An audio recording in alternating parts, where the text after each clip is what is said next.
নমস্কার বন্ধুরা, জবজেনিক্স ইউটিউব চ্যানেলে আপনাদের প্রত্যেককে স্বাগত। ডিএ নিয়ে অত্যন্ত গুরুত্বপূর্ণ একটি আপডেট আজকের ডেটে একটি নামিদামি পত্রিকায় প্রকাশ পেয়েছে।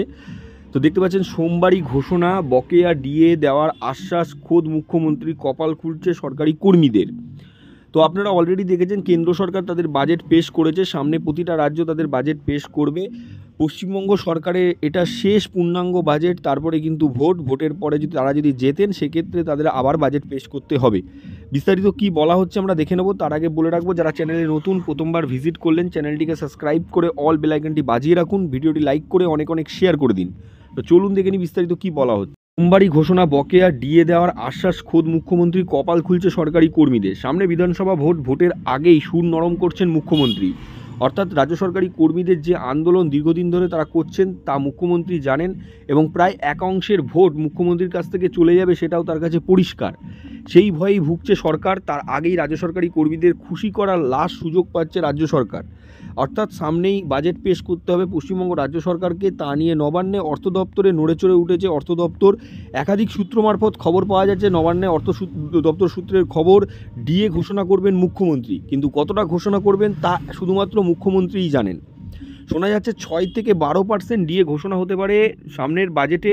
অর্থাৎ মুখ্যমন্ত্রী শেষ বাজেট পেশ করবেন, তার আগেই কিন্তু 12% ডিএ ঘোষণার একটা সম্ভাবনা তৈরি হয়েছে। নবান্ন সূত্রের খবর, মুখ্যমন্ত্রী চাইছেন যে ডিএ যে আন্দোলন চলছে তা দমন করতে, অর্থাৎ রাজ্য সরকারি কর্মীদের খুশি করতে, যাতে নতুন করে তাদের ভোট আদায় করা যায়।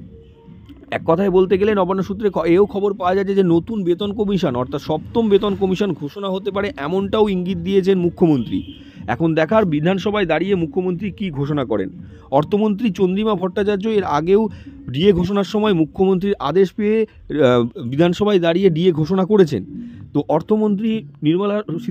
অর্থমন্ত্রী অবশ্যই ডিএ ঘোষণা করবেন, এমনটাই ইঙ্গিত করছেন সকলে। সেক্ষেত্রে 6 থেকে 12% ডিএ ঘোষণা হতে পারে।